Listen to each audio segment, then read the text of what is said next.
Welcome back to the Breakroom. Taylor Swift kicks Wonder Man's ass. Marvel's leaker problem gets messy, and we're pretty sure Stranger Things isn't even considered television anymore. It's the headline show on a Wednesday. Hit the graphic. Hello, welcome back. I'm John Costa, and with me today, say her name 3 times and she disappears. It's Gina Ippolito. Please say it. I desperately need a break from society. Gina. Yep. Oh, that was the 4th time, so she used it. Yeah, now she's back. Sorry, back. I screwed it up. Don't feed him after midnight. It's Alex Berg. I'll get heartburn. Yeah. Happened to me not too long ago. You should stop eating 2 hours before. Laying awake at like 3 a.m. going like, I didn't need it. So far, we've talked about Berg having heartburn, not being able to eat dairy. Yeah. That was pretty strange. He's the worst kind of gremlin. I'm a fragile shell surrounding this weird little electric meatball of a brain. Wow, that's beautiful. You Thank should you. write poetry. Yeah. Speaking of poetry, over the weekend, Marvel Studios had a panel at San Diego Comic-Con, the television show. New York so like Comic-Con. poetry that rhymes. At New York Comic-Con, what were you saying? You said San Diego. I was great. Oh, It was okay. New Those are York. different Great. places. Not to me. Palm trees and beaches. I love the Hudson. Yeah. And we're going to talk about that. We're going to talk about some Stranger Things news. We're going to talk about some DC and Warner Brothers stuff. We've got a packed show today, so let's get into it. Yes. Starting with Marvel Animation. A trailer for X-Men 97 Season 2, not called X-Men 98. Probably makes sense for branding purposes. Yeah. Missed opportunity. Was shown. It was shown to attendees only. But we do have a description of what the trailer looked like. No onslaught, which a lot of people were kind of thinking about was maybe going to happen based on the finale of X-Men 97 Season 1. Seemed like it mostly focused on Apocalypse in the trailer. He kind of bookended things on both sides. And then, of course, like Bishop seems to be trying to unravel the mystery of like the X-Men getting sent to different places in time. This show is coming summer 2026. And they did announce that Season 3 is in the works, which we've known about for over a year now. But it is now official. Yes. So that's exciting. I don't know. So far away. It's so far away. Animation takes so I much, know. so long. I was though. also told that a lot of these scripts had to be rewritten. Yeah, for various reasons. For various reasons. Unsaid. Too many shirtless scenes. Yeah. You know, we don't know. A lot of Cyclops staring straight down the barrel of the camera going like, and while you're here, go to OnlyFans. Yeah, exactly. Cyclops was like, I'm tired of working out all the time just to be shirtless on these episodes, you guys. I want to eat a sandwich. What kind of sandwich? I think Cyclops seems like a turkey guy. Yeah, dude, he's doing turkey and provolone. Turkey, mac He's and cheese, not branching out. yeah, provolone, maybe some mustard, maybe some mayonnaise. It's gonna be dry. He just needs. It's the Wonder Bread that just sticks to the roof of your mouth. He keeps it for later. How are you guys feeling about X-Men 97 at this point? You're right. It has been a long time, but that first season was so fun. That first season was so good, man. Yeah. It went so hard. Like I rewatched it not too long ago. My girlfriend hadn't seen it, and I was like, no, trust me, we have to watch this, and we have to watch the opening credits every episode because it's so good. Yes. And like, I mean, like 3 episodes in, Magneto's like capturing the UN, like lifting them like out into space, and being like, "You work for me now." You know, like it's just the show goes so hard. It's so good. I'm happy to wait for it. Jealous, selfishly, I want it now. But I was so on board with season 1. I thought it was so great. Yeah, same. I'm very excited about it. I do wish that they could move a little faster on things. Yeah. I think these days there's sort of a lot of red tape, and they had a showrunner switch over, which never and apparently never goes a lot of the creative team, right? Like not just the showrunner. Of course, didn't Winterbaum have some quote? There was like a lot of the creative team got switched over as well, and that led to a lot of the script writing. These days seems like kind of typical for Marvel shows. Yeah. But yeah, like it's just, make stuff faster, Hollywood. Like it does seem like Marvel Television, and we'll talk about some of this with some of these other shows, is trying to move to a yearly release cycle. Listen, it's maybe better. Fewer shows, but more frequent. I'm in favor of it. We'll talk maybe about like what's coming for Marvel after Vision Quest here in a sec, because we know we're getting more seasons of Daredevil. We know we're getting more seasons of the animated shows. But apart from that, it kind of seems like question marks into 2027. So, yeah. They also showed some images for Your Friendly Neighborhood Spider-Man Season 2. That's coming out in fall 2026.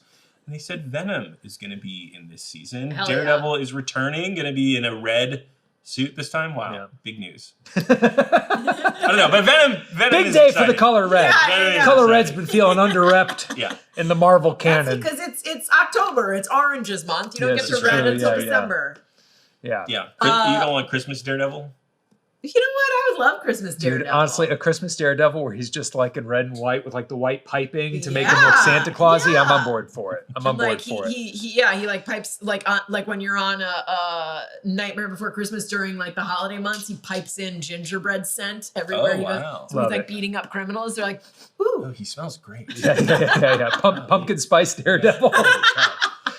I'm always stoked for Venom to show up. The films, the recent trilogy of Venom films, candidly did not do it for me. I'm a Venom fan. I'm a Venom movie fan. They make me laugh very hard. I grew up on Maximum Carnage. Like that was my, and not even the comic run, the video game. You know, like that was my Venom. Like this giant hulking get to punch stuff. Yeah, I loved him when he showed up in Insomniac's Spider-Man 2 for PlayStation. Like that was super fun.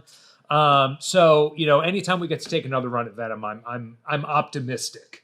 And Your Friendly Neighborhood Spider-Man Season 1 was great. It's got a great showrunner who seems unproblematic and delightful. So hopefully he sticks around for a long time. Fingers crossed. Knock on wood.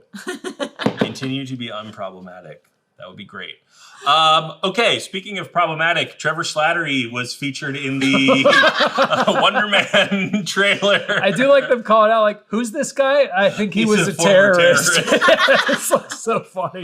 Great trailer. Check it out if you have not seen it. Our breakdown for that trailer is coming out tomorrow. That's going to be a lot of fun.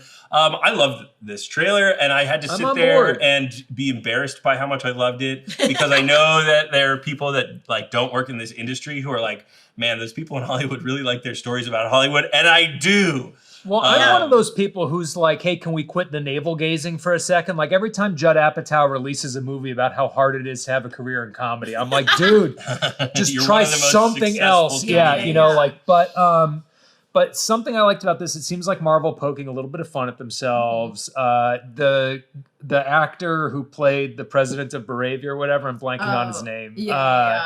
Is like, seems like he's having a ball. Like if you've ever been in a crowded hallway of people waiting to audition and heard someone killing it at the end of the hallway, like that scene in the trailer rings painfully true.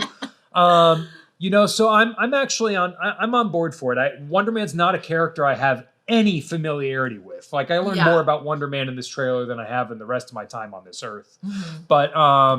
But it got me. I came into this not caring and left the trailer being like, yeah, I'll watch that show. Yeah, I think like the people who are like, stop making Hollywood movies about Hollywood are so strange to me, because like a good story is a good story. I'm not saying they're all bangers, but like then you've got like a soap dish or something where you're like, oh, I can rewatch this over and over. Yeah. And also, it's like there are only so many jobs that exist. Like at least 10 times a year, there's a movie about teachers. And my parents are both teachers, and I love them.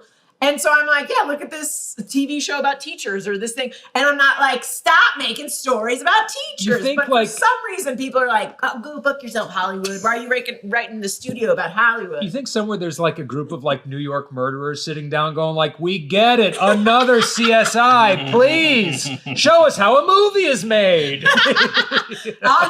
I hope so. We got some more information about Wonder Man. It's got a new release date. It was supposed to come out in December of this year. It has moved to January 27th, 2026. Mostly we think because there's an 6-part Taylor Swift Eras Tour documentary that is going to be airing on Disney Plus in December. So it seems like Disney wanted to put that out for families during the holidays rather than a show about a superhero in Hollywood. Fair enough. It is 8 episodes. premiering in January. And Joe Pantoliano, Joey Pants, who you might know from The Sopranos, The Matrix, Matrix, literally most everything. recently The Last of Us. Also, great character actor. go back far enough, The Goonies. The Goonies. The Goonies, He's one of the bad dudes in The Goonies. Yeah. Great character actor. He's joining the cast in an undisclosed role. Cast seems really fun for this. Also, like this is something that maybe you would only notice if you were like, an LA improviser of a certain age. There was like one fleeting shot where Payam Banafaz was in there, and I was like, oh, if Payam's in this is going to be fantastic. He has such like a lunatic energy. Yeah, I think they cast a lot of funny people, Yes. a lot of funny, good actors in it, and I'm on board. Yeah. I'm excited. I'm very excited. Hey, speaking of exciting, Kristen Ritter leaked the Daredevil Born Again Season 2 trailer on her Instagram story this weekend, and it wasn't even a good leak. It was like shot from the side on a phone. Yeah, it felt like she was doing like a very clumsy version of the I'm taking a selfie, Very her. But you can't shut that down. One of the principal actors of your show. Good for her, man. Guess. Here's the thing that I think fascinates me most about Marvel and their spoiler policies. Sometimes they do this on purpose. Sometimes they will give Tom Holland a thing to leak, and everyone's like, oh, there's Tom Holland leaking stuff again. And it's like, no, the studio asked him to do this. Yeah. I don't think that that's the case with this one because it is such a bad kind of like filmed off on an angle. This seems like, because it's not like she posted like a Vimeo link. It was like, oops, the password is DD 2027. Not a Ryan Reynolds Deadpool type of No, I situation. think this was just her being excited. Yeah, and being like, my fans will love this. And she's right. She's a little bit of a wild card from what I've heard. Yeah. So this tracks to me, and I'm for it. I mean, there wasn't anything that was like, oh my God, they killed everyone in Marvel. I think she like was like, yeah, this isn't gonna ruin it for anyone. Well, also like part of the fun about like the trailers is getting excited. Like I understand like wanting to make it exclusive at Comic-Con to get people to go, but then once the event's over, put it online, man. Yeah. I also think like instead of putting it online and putting it out like this is like going to really only reach the hardcore audience like us that will put up with watching something. Yeah, like watching that, it like at that weird angle. Like the people who like, oh, I wish I could have been at New York Comic Con just to be in that one room for those 2 hours or whatever.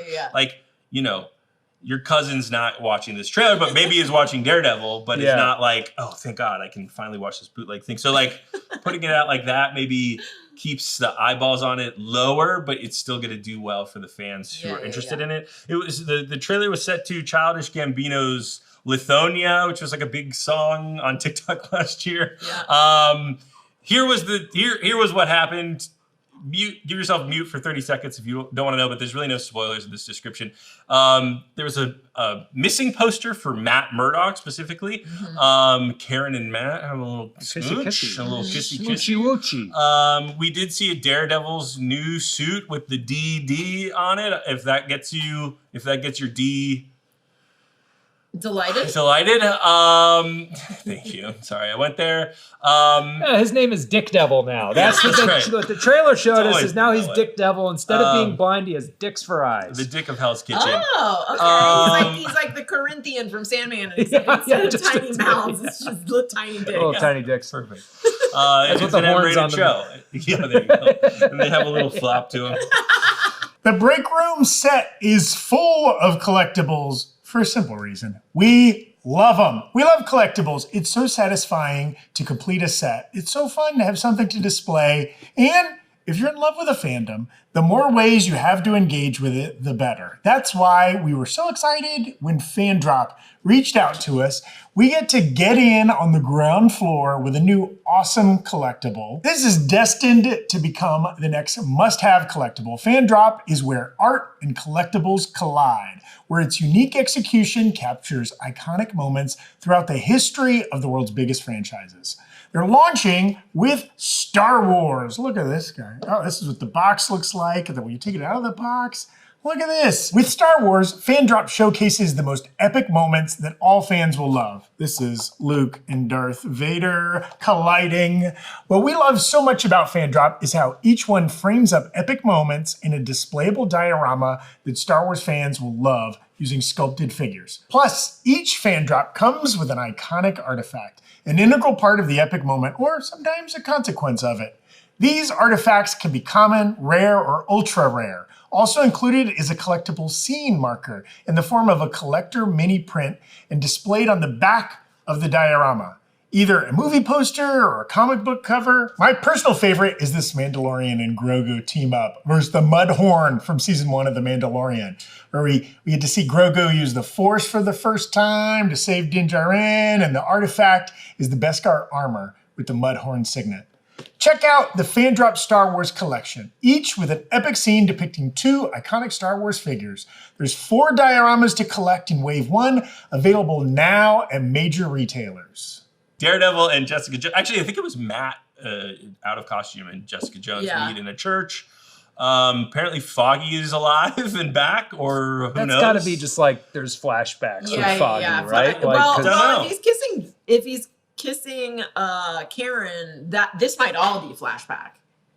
It might all be like, oh, remember the good times, or he's hallucinating him. He frequently hallucinates dead people. Yeah, maybe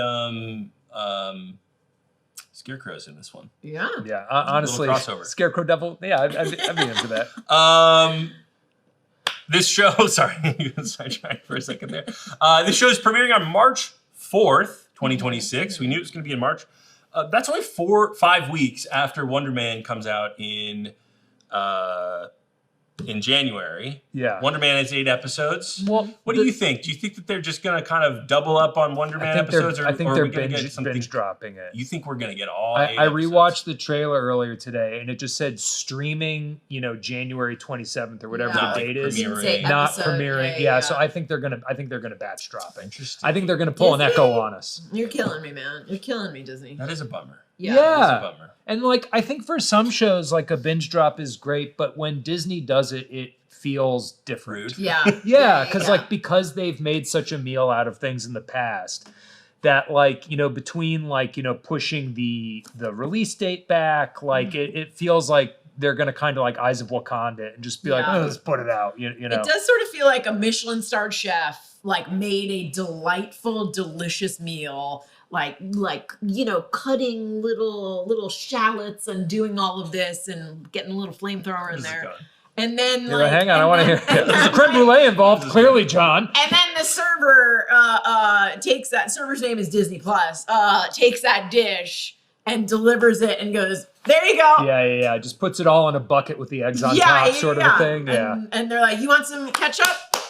And the chef is in the back just dying a little. Yeah, and I very much personally go back and forth. Was it worth the wait for that metaphor? It was, but now I'm hungry. I am actually hungry. I know I'm hungry. Hank, can you give me a snack? Because I with Netflix, where it's our whole thing is binge. You're going to talk about this show for a week and then you're going to be done. And my favorite Marvel shows, and WandaVision falls into this. The second half of Loki season 2 falls into this.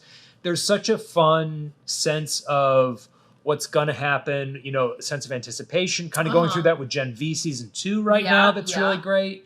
And I think ultimately it'll come down to, was the show written to be binged or was the show written to be drip fed, and I don't trust Disney that they were like, no, it was always written to be binged and now we're binging it, or it was written to be drip fed and now we changed because we changed our schedule and now we're just going to drop it all at once. Yeah, I do think that every time I talk about this, I sound like an old man shouting at clouds, but they have done studies that show that you ingest the information from a TV show better if it's on a weekly schedule versus all at once, which you might love it that way, but your brain is not holding on to those details, which is also why sometimes when they drop something and then a year or two later another season comes out, you're like, what happened in because you lived with it for 2 days, right? Exactly. Instead of, and also if you look at the shows that are getting nominated for things, which you can have your attitudes about nominations are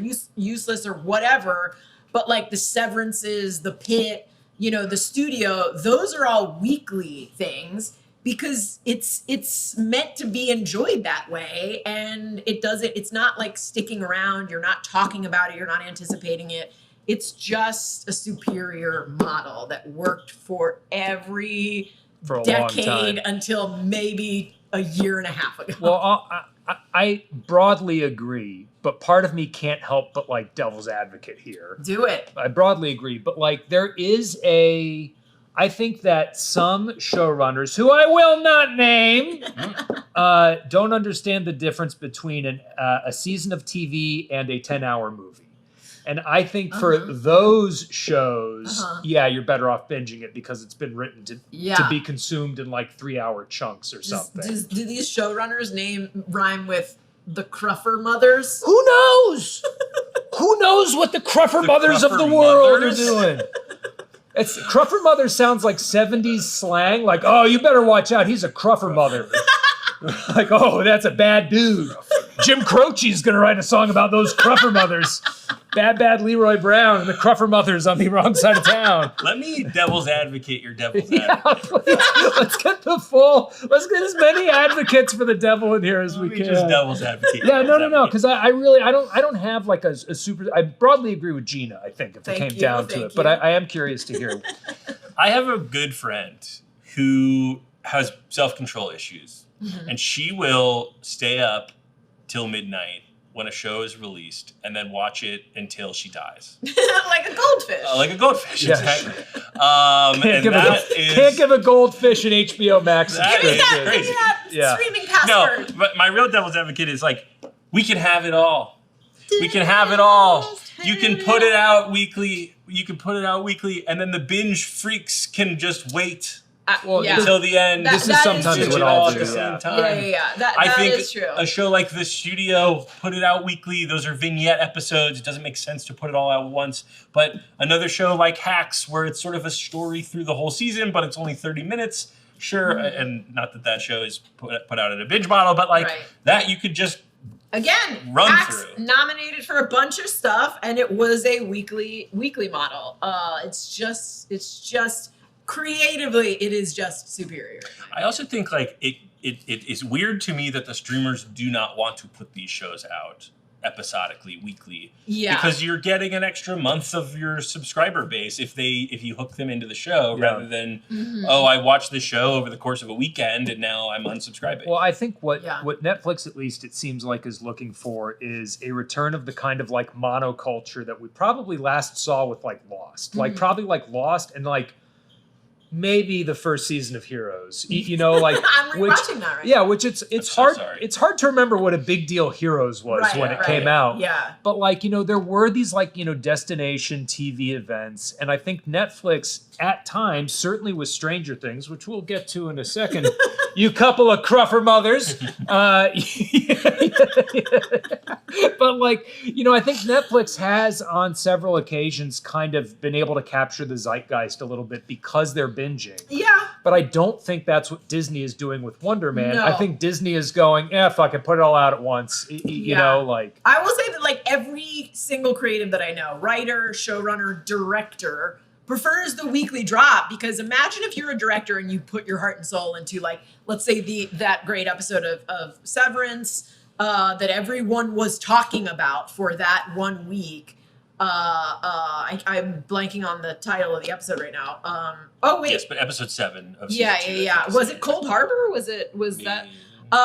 Anyway. Oh no, it was the yoga name on the card. Anyway. But like, imagine if you had directed that and it was like your first like big directing job. You put your heart and soul into it. For that whole week, everyone was like, "Oh my God, I hope this woman gets like nominated for this episode." Blah blah blah. Imagine if like they had dropped all those episodes at once. That would have gotten lost in the shuffle. Like maybe there is someone that's like, "Oh gosh, episode 7 of Severance was gorgeous," but really what they're going to be talking about is the show as a whole. Right. They're not going to be picking out those moments that writers spend so much time crafting and directors spend so much time crafting. They are going to be like, I remember the broad strokes. I remember that this is what happens in the final episode, but they're not going to remember all those gorgeous moments. And so that's why every creative is like, please just give us a weekly drop so people can watch it as it's meant to be watched and enjoy it as it's meant to be enjoyed. I went on an Alan Sepinwall kick earlier this year. So for those relatable content. Right. The most related. Put it on. You out there, you're all Sepinwall. You bunch of crupper mothers are Sepinwall freaks. I know it. But so Alan Sepinwall, very, very noteworthy TV critic, written several books. Earlier this year, I read his Soprano sessions with Matt Zollersites while I was rewatching The Sopranos. Read Breaking Bad 101 while rewatching Breaking Bad. Read the Saul Goodman versus Jimmy McGill while watching Better Call Saul, and then read The Revolution Was Televised, which is about sort of the rise of prestige TV. And like something that those couple of the shows he talks about have in common is they're written episodically. Right. You know, which does, I think, to your point, like put the focus on like that was a great episode. Yeah. As opposed to the binge model where it's like, well, we're focused on the overall story and the plot and much less the individual choices in an episode. I don't know if you get something like The Fly in Breaking Bad or Ozymandias if you're just focused on racing to the end point. Or Chikai Bardo, which is Chikai the name Bardo, of that's thank what you, it was. Sarah. in the Yes. chat. Sarah. Thank you, Sarah. I was just like, the thing on the yoga card. Number one cruffer mother, Sarah Hatchadori. Yeah, absolutely. And I think what was there recently a bit about those types of episodes? About The, bottle the, episodes or not exactly a bottle episode, but the bottle episode type, right? Where it's like we're gonna highlight one specific character. I think someone I can't remember who was just talking about like that being somewhat annoying.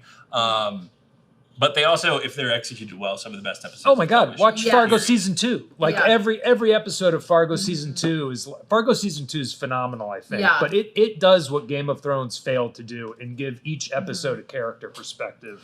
I mean, And if it's you great. didn't have that long like weekly release, like you probably wouldn't have gotten something in Lost like The Constant. Because that was like, oh, this is a character that started out as a side character. Maybe if like they were only releasing 7 episodes, they would be like, do we really care about this love story between Desmond and Penny? But then we could have skipped expose. So 2 sides of the coin. You know what I mean? Listen, you have to take the good with the bad. That's right, that's right. That's what Yeah, it is. right. The bad makes you appreciate the good. Well, Can't all be candy dinners Yeah. for you, people. No light without shadow, John. Speaking of candied dinners, and weekly, I don't know, segue. Vision Quest is the last Marvel television project we want to talk about. The third part of the WandaVision, Agatha All Along trilogy of shows. Although, you know, Vision was in WandaVision. Yeah. So why is he getting... Give me the Ralph Boner shows. Yeah. But this is Vision Quest. This is Vision So the Quest. next So will we're be gonna get Quest Love. Oh, okay. Wow. Yeah, Congratulations. Honestly, bring Questlove into the MCU. I'm here for it. The Roots. Yeah. Things fall Now apart. that Jimmy Great Fallon album. is Great going to album. get ended by the Trump administration. Who knows No, what's he's happening? going to be are you kidding me? gonna be the only one left. The last only late one man standing because he's such a bootlicker. Come at me, Fallon. I don't care. Okay. You're Well, problematic motherfucker. And you know Speaking it. of White Vision, Hell of a there was segue. some Vision Hell of a Quest. segue. There was some Vision Quest news at New York City Comic Con, and they showed another exclusive trailer to attendees. We do have a little bit of a description for that, but no footage was released. You know, interestingly enough, James D'Arcy from, if you're an Agents of S.H.I.E.L.D. person, is going to be returning to play Jarvis in I guess also in Endgame. I believe it's not Agents of S.H.I.E.L.D., it's Agent Carter. Yes, sorry. There was an agent, Different agent. Agents But show. he was delightful in that show. Yes. Gonna return as a human Jarvis. This show seems to be having like a lot of human or like anthropomorphized versions of Tony Stark's AI assistants. I'll be curious to know like how this touches on AI, especially because this was written before AI really exploded. So I don't know if they'll have done, I mean, it only wrapped filming this year, so maybe they will have tweaked the scripts and changed some storyline stuff, or maybe they don't get into it too much. But Scarlet Witch updates, our good pal over on X, gave us a little trailer description. Here, we're going to try to read between the lines because it's a little sparse. I'm sure they were just like, hammering it out while they were watching. Vision with no makeup. Well, I'm guessing that's just Paul Bettany. Surreal House. Stark Industries. These are all just 2-word. Jarvis from Agent Carter. There it is. Friday being played by Orla Bradley as a person. Oh, a person. Again, these Friday. It's not a robot. Friday being the sort of Jarvis part 2. Edith being played by Emily Hampshire crashes through the skylight all inside Vision's head. At some point, Ultron says, "You're a ghost haunting your footsteps." And then Scarlet Witch Update says the other twin son, who I'm assuming is Speed, says, "I had a family." Speed being played by Rory Malika. Rory. Malika, I think, right? I don't know. Let's ask him. Didn't pick up. Also, Dummy, which was sort of Tony Stark's like robot arm thing, is going to be in this show in human form. Is this a little bit like Toy Story with the various like Stark Industry AIs? Like what they all get up to when Tony's out of the room? Yeah. It's hard to know. Or dead. They're like, who's in charge? I mean, I think it's Vision, right? I hope it's just like a who's in charge, and then it turns into like a senatorial battle. Just they get really into the nitty gritty of it's all like Robert's Rules of Order sort of thing. Exactly. Like they're like, no, that's another great topical. You can't object right now. You have to wait until the part, and then it's just 10 episodes of that. We have Edith filibustering an entire episode. Right. Today's episode of Breakroom is brought to you by Prize Picks. A lot of us here are football fans and have strong opinions on which players or teams are the strongest. And while it's great to be right around the water cooler, being right on Prize Picks can get you paid. Don't miss any of the excitement this season on Prize Picks, where it's good to be right. Prize Picks is simple to play. Just pick more or less on 2 to 6 player stat projections. If you get your picks right, you could cash in. Prize Picks is the only app that offers stacks, meaning you can pick the same player up to 3 times in the same lineup. Want to pick more on Josh Allen's pass yards, rush yards, and touchdowns because you're a member of the Bills Mafia? Now you can pick all of them in the same lineup, only on Prize Picks. Also, you can follow other Prize Picks players directly in the app and copy their lineups in one click. Whether it's a friend, a celebrity partner, or just someone whose picks you like. Hit the follow button and check out every lineup they create in the new feed tab on Prize Picks. Prize Picks offers Venmo, Apple Pay, MasterCard, and more for quick, safe, and secure deposits into your account this football season. Download the app today and use code BREAKROOM to get $50 in lineups after you play your first $5 lineup. That's code BREAKROOM to get $50 in lineups after you play your first $5 lineup.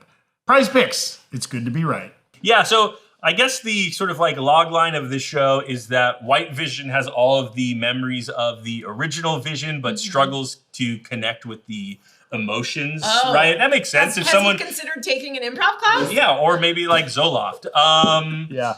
It makes sense if you got a bunch of memories from someone that wasn't you and you don't remember having those memories, but they're rattling around in there. Like, how do I connect to a family that I don't know, but I'm supposed to love or whatever? That is the problem with like downloading a consciousness is like you can hear about something or you can do it, but it's not the same as. Right. It's like if you, all right. I got a couple thoughts here. I got a couple thoughts here. Berg Science Corner. Everybody bust out your copy of Neurophilosophy by Patricia Churchland. Flip back to chapter 14.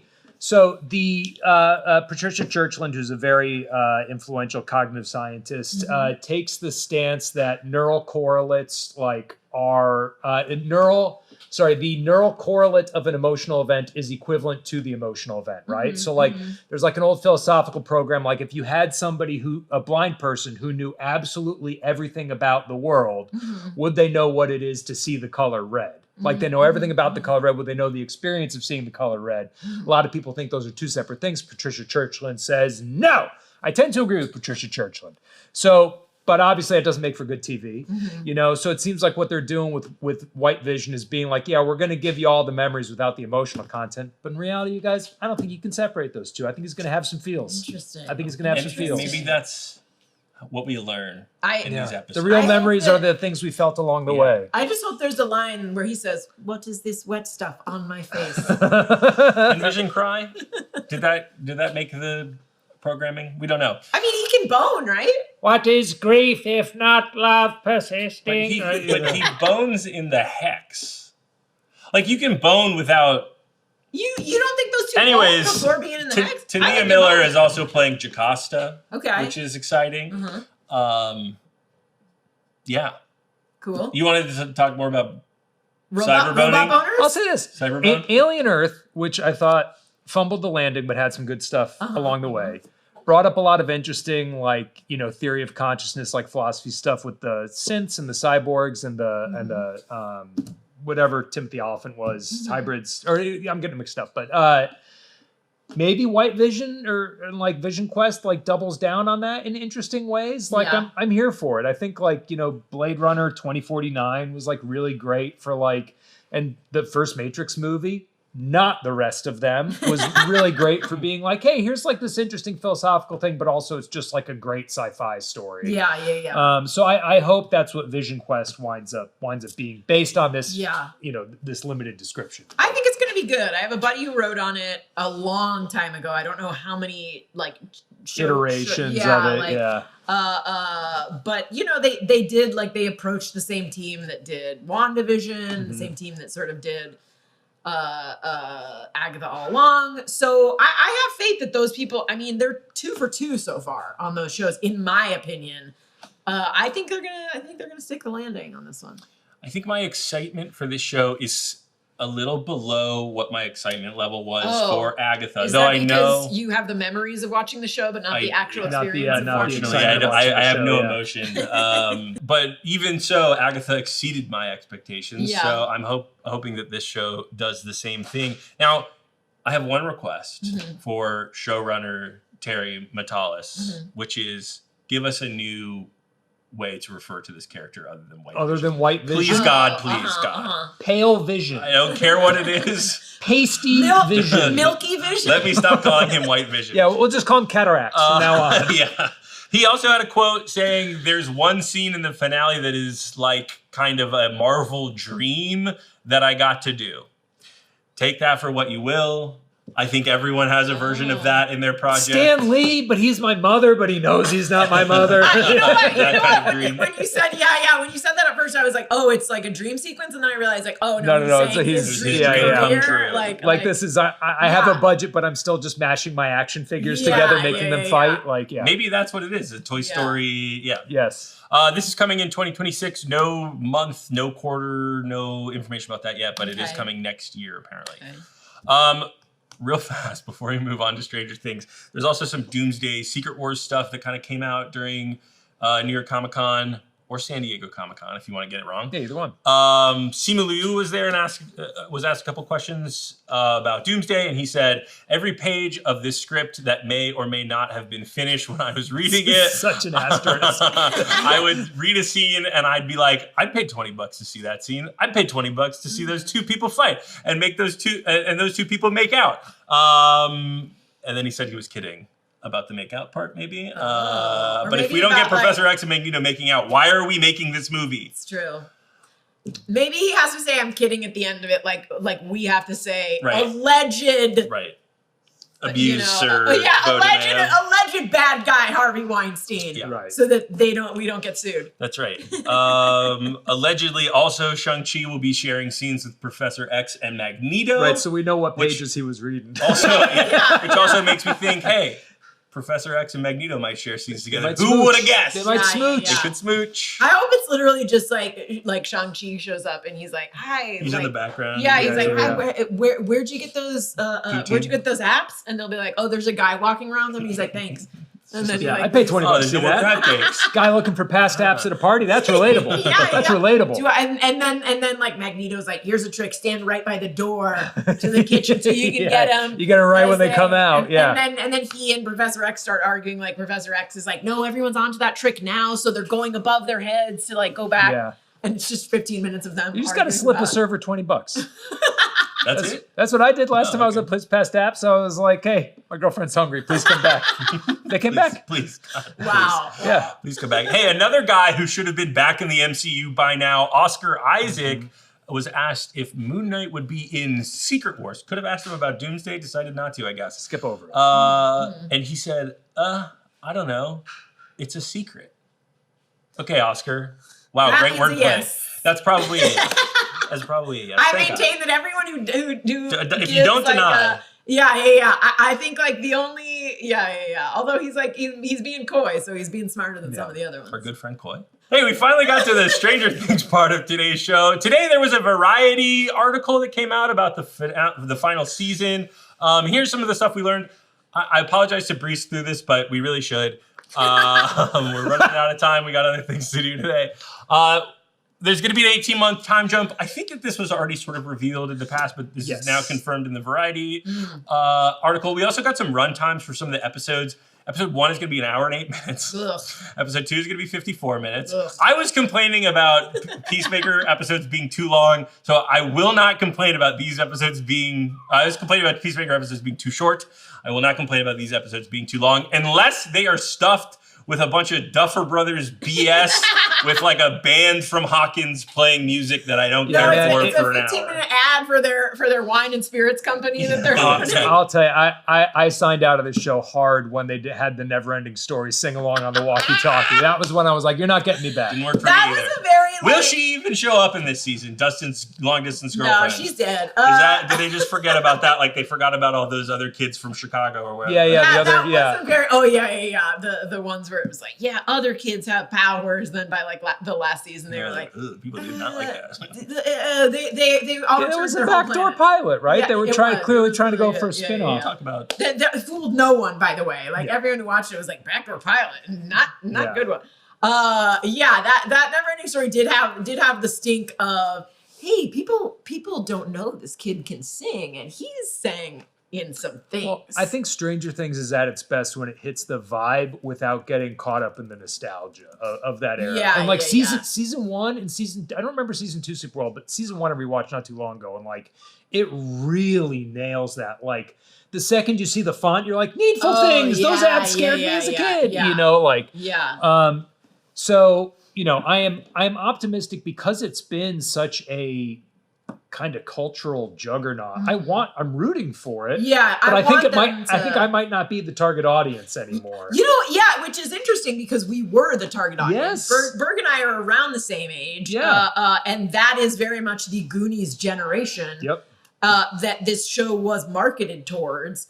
And then at some point it changed from like people who actually experienced those things to people who know those things exist and want to feel the things that we felt. Yes. So it was like 30-year-olds being like, oh man, it must have been so cool when malls were cool. And it's like, all right, we'll give you a mall season. I thought the mall season was like, I thought that was actually a great setting. Enjoyed it. I thought that was a great setting, but then like, they got too into the nostalgia porn. Yeah. John is that 30-year-old who how do you feel, I wish young I blood? could have hung out at a mall. I so deeply wish. No, but I get your point. I think that this, ironically, like this show came out my first year in LA. Mm-hmm. The final season of the show is coming out the year I'm moving out of LA. Man. John is following the Duffer brothers I'm around. a clucker mother or whatever. Cruffer mother. It's not difficult to remember. It's Cruffer mother. John is like a Grateful Dead fan who like just follows them around. That's right. I'm now kind of disappointed that my time in LA will be bookended by Stranger Things seasons. So we back to the episode lengths. Maybe this doesn't matter. Episode 3 is going to be an hour and 6 minutes. Mm-hmm. Episode 4 is going to be an hour and 24 minutes.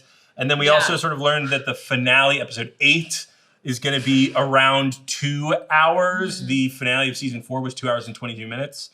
So the finale of this is maybe going to be a little bit shorter, but who knows? Maybe the full season ends up being a little bit longer. Do we need an episode of Stranger Things that's the length of one battle after another? This is what I'm saying. Yeah, is this television? No. I don't know. The thing that I'll say, and I really like. I loved that first season of Stranger Things. I was like, this is made for really me. great. I love this, and I really do hope that they land this final season, because I want it to have like a good legacy that people like rewatch every Halloween or whatever. I will say that like sometimes people think that writing a movie is the same as like, oh, it's just like 2 back-to-back TV shows. No. And that is not true. Like they each have their own, like act structure and things like that. Like things need to happen at a certain time. And a lot of times, like great movie writers are not great TV writers. Great TV writers are not great movie writers. That's why like you can count on one hand the amount of people who have done well in both. And why it's so impressive when they do. Exactly. Very different mediums. Yeah. When you're sort of like, this is the first name that popped into my head, but Kevin Williamson, who's like, yeah, I'll do Dawson's Creek and then I'll do Scream. But whatever you feel about those things, they were very successful. But yeah, so like there's a part of me that sort of worries that this is like these guys sort of being like, yeah, like it's our last season. We want to do the most we can. Let's basically do like a 2-hour episode of TV / movie. And those are like not the same thing. So I just hope it still flows like a TV show, versus just like, like whatever, the Sex and the City movies in the middle of like several seasons of TV. And then you're like, is this what a Sex and the City episode was? This feels like a... Why are we in Dubai all of a sudden? Yeah, like... What city is this? They're all rich now? Because like a couple seasons ago, some of them were struggling. Yeah. Sex in the Country just doesn't have the same ring to it. Variety was on set writing this article during a big kind of spoilery episode 4 shoot day. Now, the article did not go into what those spoilers were, but they did sort of say, like, 11 is going through a door. Oh, what? Variety, you cracked this thing wide open. Yeah. Big scene. And then Millie Bobby Brown needed like a moment. She's like, I just have like 3 emails I need to respond to. I just need a minute. Also, where's that app guy? Is he around here with his Spanakopita? Some asshole slipped him a 20 and now it's over. He just left. Yeah. Also about that episode 4, that would be the last episode that's coming out on Thanksgiving Eve. The time that everyone wants to be watching Stranger Things together. I try to avoid my family on Thanksgiving. I'm just going to be watching TV. They said that episode was the most logistically insane shoot of our lives. If I had to guess, based on the trailers, that almost seems like the soldiers sort of like invading into Hawkins and trying to... Adolescence style? Yeah, maybe something like that. Continuing into this article, they also said the finale will explain what the Upside Down is. I don't know that we need that. I sort of feel like I kind of have an understanding of that already, but maybe they will do something emotionally resonant with that information. They said they also studied series finales that they felt really worked, like 6 Feet Under, Friday Night Lights, and The Sopranos, which I think at the time people were sort of like, fuck that finale, but I think it's aged pretty well. I think, having rewatched it recently, I think it's brilliant. Yeah. Yeah. And then they said, the best finales they felt were true to themselves and they weren't trying to do something really clever, which can go wrong quickly. Thinking back to like a Game of Thrones, but also like a How I Met Your Mother, maybe Seinfeld is like you're trying to be cute about it or something like that. Hopefully they just treat this, to Gina's point, as like a way to wrap up the story that I do love that. I do love that they and I also, just in series finales that I felt were really effective. The Mad Men series finale doesn't really wrap up the story, but it's emotionally very on point. And I would be happy with that. Yeah, and also it is, I do think that the more successful series finales do not try to wrap. I just finished like watching Better Call Saul, and that I won't say what happens in it, but that finale is very much like it's great. Like it's great. It's great. And it's not a lot happens. And that's sort of like the Sopranos finale, and that's sort of, and I do think it is, yes, if you have been following the themes of the show and how the characters would react, it's more of like this is a natural conclusion versus like a boom, bang. Yeah. We got this. works, and now all of Hawkins explodes. So you're saying Kim Wexler doesn't blow her brains out in that call center? She does. Okay. That's why I think it works. I have watched all of Breaking Bad, all of Better Call Saul, except for the finale, and I've done a dumb thing, which is I've started rewatching Breaking Bad recently, and I will just watch all of that until I get through Better Call Saul, and then maybe start Polybius or whatever the fucking show is called. Pluribus, which is not connected, but maybe tonally. I'm so on board for Pluribus. Very excited about that show. Another cool thing that they did for this finale is that they worked the schedules so that every actor's last scene was also their last day. I like that. Which is really kind of sweet. And they all got to say goodbye to their characters and also like have the scene in the show where they were saying goodbye. Yeah, because it would be such a bummer if your last day was just like, yeah, we just need your back of the head in the shot because we're doing a dirty two. And, you know, can you redub the line where you say, Demodogs? I'm sure there was some of that. You gotta go in the booth and there's always ADR, but that's thoughtful and considerate. That is sweet. Yeah, like plus like I'm sure it's obviously more emotional, and then like they can remember this fondly before some of them never act again and go on to become who knows? investment It could be like you got a hose sticking out of your side that's shooting blood out. But I mean, you know, for the Stranger Things kids, you know, like the main crew, like this is, I mean, for anybody, 10 years of their lives, like at a very formative period, you know, like I wish most of them the very best. Most of them. Speaking of the Cruffer Mothers, they also have a few other shows coming to Netflix in the first half of 2026. One show called The Burrows, which is about seniors in a retirement community that are combating the supernatural. Old people fighting ghosts. I'm on board. Give it to me, And then another show called Something Very Bad is going to happen, which is a horror-filled week that is like leading up to a wedding. So I don't know if they're going to do it pit style where every episode is a new day or something like that. But that also sounds kind of interesting. I have heard that they are. I have heard. Take this with a grain of salt. That they are very excited to do something that is not Stranger Things. I have heard the same thing, probably through similar grapevines. But well, speaking of which, they do also have an animated show called Tales from '85 that doesn't have a release date, but is also set in the Stranger Things universe. And then they're also working on a Stranger Things spin-off show. So, you know, they are doing more Stranger Things. That's the check that keeps, you know, smart to double down and be like, hey, if these new shows don't work out, we got this. But yeah, I've heard that they're excited to sort of move on with their lives. But and they are moving on in a more significant way because when the Skydance Paramount merger happened, Paramount grabbed a couple of execs that worked on Stranger Things and moved them over, and they're leaving Netflix and they are signing a deal with Paramount. And they said mostly it's because Paramount is saying like, we will do, you know, theatrical stuff with you that Netflix was not really interested in. And in the article, they sort of ask one of the execs from Netflix, like, hey, did you ever think about putting this around 2-hour final episode out in theaters? And the answer that they gave was like a great PR response, but probably still a frustrating one, I think, which was like, hey, the show's been very successful on Netflix in the past, and people like watching this at home, and we don't really feel like we need to change people's viewing habits. And we haven't learned anything from K-pop Demon Hunters. I will say that, like, you know, like there are execs at Netflix who wish that they would not dig in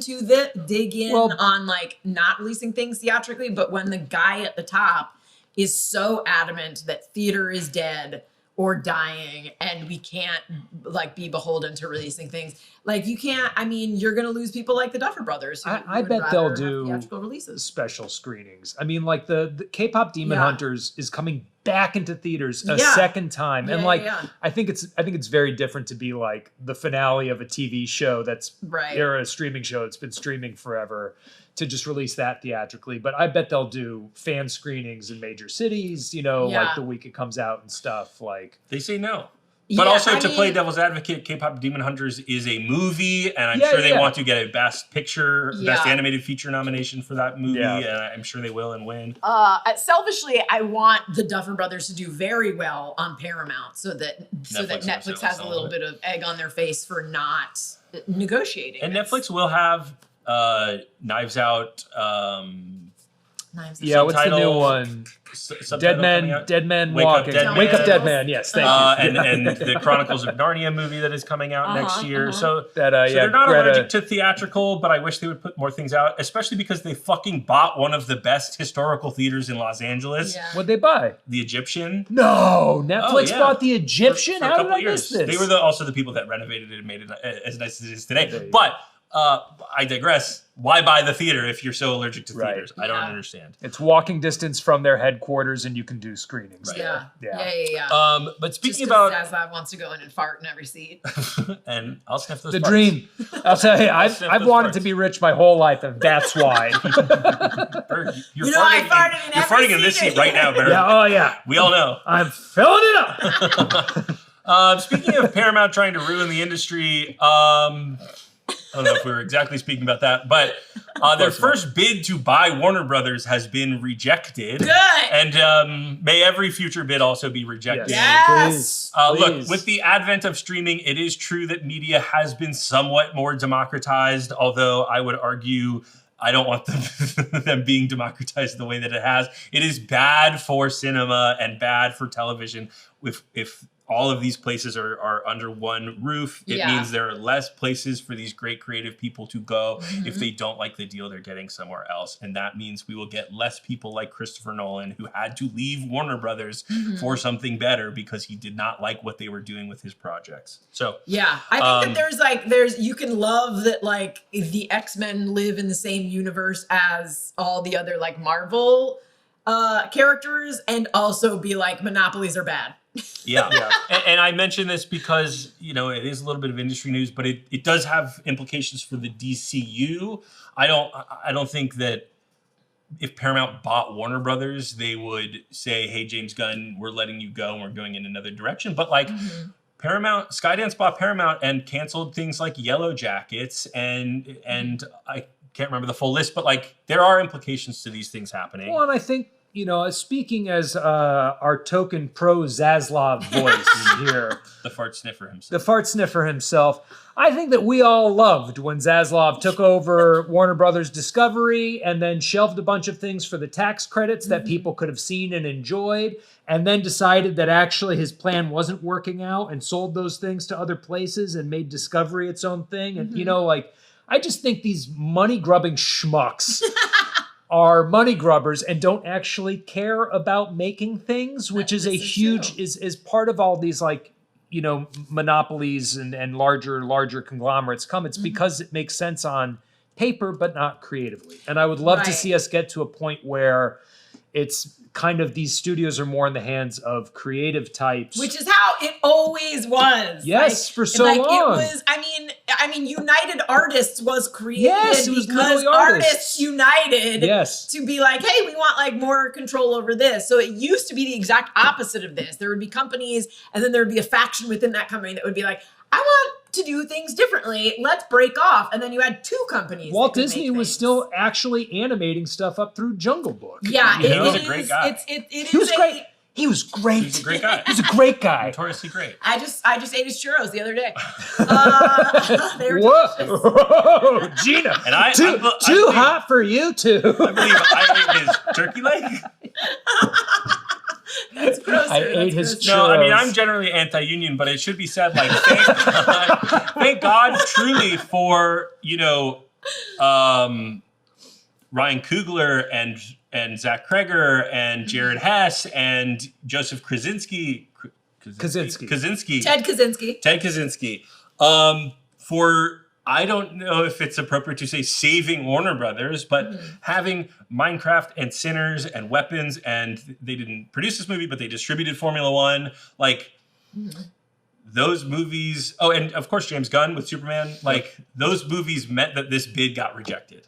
Right. Yeah. The successes that they had this year because of those creative people means that we can continue having. I this wouldn't be great surprised parody in the if industry. a decade from now you looked back and saw Sinners as a before-after moment. Like, Yeah. and like I didn't love the movie personally, but I can't deny its impact. Like, you know, I think it Is might it because you're a vampire? Yeah, I just like, I'm a vampire and I didn't feel can't sing. represented, right. And what club am I supposed to hang out at if I'm a vampire who can't sing? There's true. nowhere for me. That's true. Look how pasty I am. This is vampire flesh. Well, look, DC Studios is off to a great run, despite, I don't know, like a sort of tepid reaction to the season 2. I was in the chat on Friday. The reaction was not tepid. And I was trying to be nice. And I understand that reaction, and it maybe felt more like a bridge episode between Peacemaker and something else, and that something else might be a checkmate show. Actor Steve Agee, Economos actor, said this today. I'm not 100% sure about this. I haven't talked to James about really anything regarding us. I'm stoked to just have a job. But I would imagine that any future for Peacemaker characters without Peacemaker would be checkmate. I mean, we're all there in the finale. And in addition to Tim Meadows and Sacha Bordeaux as Saul Rodriguez, I think that should be the other way around, and Lee, who plays Judo Master. So, like, you know, maybe there is a future where we get Checkmate as a DC Studios TV movie, or they are in Waller, or they are in their own show. Because realistically, like, beyond Lanterns, there isn't much in development, or in production, I should say. There's a bunch of stuff in development. There's not much in production for DC Studios television.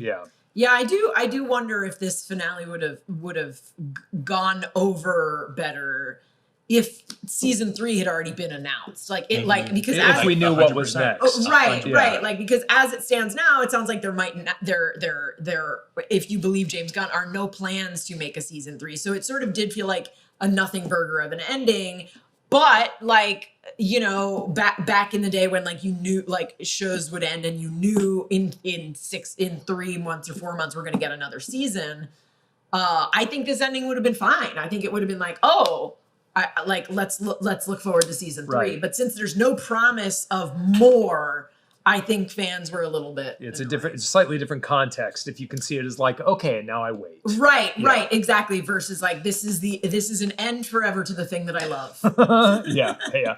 And here's a concert by Foxy Shazam. Right, exactly. Yeah, I mean, I don't know. I'm you know, it's not clear what the TV strategy for DC Studios is at this point, right? Like, it seems like they're certainly capable of looking over at what Disney was doing with Marvel TV, you know, certainly during the pandemic, and like, you know, to use a Feigeism, like, you know, creating like homework content. Like, it seems certainly like they're not going to do that. But, you know, to Gina's point, we don't know what they are going to do. So it's like, well, yeah, is Checkmate reasonable? You know, that same quote from Steve Agee, he goes on to be like, yeah, I don't know what's going on with Waller. You know, there was talk of like her, you know, maybe having like a TV thing. You know, so it's not clear. It's not only clear what the how much TV stuff they're going to be putting out and developing, what the cadence of that stuff is, how interconnected it's all going to be. Like, that's all very up in the air. And so, you know, I would love to see something where it's like, okay, great. Yeah, here was, you know, Hawk Girl had, you know, like, we had so much fun with the Justice Gang, and now here's the Justice Gang show, and that kind of loosely factors into this other stuff. But I just have no idea what they're doing over there at this point. Yeah. I think people want to see sort of a laid out plan so that they know how annoyed they should be by this. Right, but everybody's like, so the studios now are so allergic to the Marvel, like, and here's what's happening for the next 20 years. Well, also, like, with the industry as it is now, no one knows what studios are going to even exist next year. Yeah. So it's very hard to. I mean, I say this as someone who is primarily a TV writer. It is hard to plan anything when you have no idea if the industry is going to exist anymore. Yes, yes, Gina, I know. I feel your pain as someone who's quit pursuing that career, being like, I just can't, you know, like, but yeah, so I have faith in James Gunn, though. I do, you know, like, not everything he does connects with me 100%, but I appreciate that he's taking swings. And I think And they hit more often than they miss. Yes, for sure. Yeah. And even if they didn't, I respect the taking of the swing rather than like a playing it safe. But I think he has a much higher hit rate than a lot of people in Hollywood. I agree. I agree. I just think that people are hyper, just want to hate him and are hyper aware of any of his failures. It's like when you have like you have that like one like in-law, they're like, I don't know why, but I don't like this guy. And then if they say like one rude thing, but then a million nice things, you're like, I remember. Oh, it's like me with the Duffer brothers from 5 minutes ago. It's like they make like a season of TV that I genuinely thought was like absolutely brilliant and like inspired this huge thing. They get one scene in there where they sing the never-ending story. Things are, I'm done. You know, like people are fickle. I'm fickle. But I'm rooting for James Gunn fundamentally. I think James Gunn. Good luck. You might make it in this business. Yeah. He's got a shot. He's got a shot. He's got a shot. Hey, thank you guys so much for watching our show today. Subscribe to the Break Room on YouTube. Also subscribe to New Rockstars, The Deep Dive, The Witching Hour, all of the channels. Remember, we killed one host every time The Witching Hour doesn't go well. I'm next on the block, and I'm not even a host on The Witching Hour. So we've been waiting to kill Berg for years at this point. If you have a problem with injustice, please go watch The Witching Hour. The video game? Yeah. Great. We will see you guys later. Bye. Bye.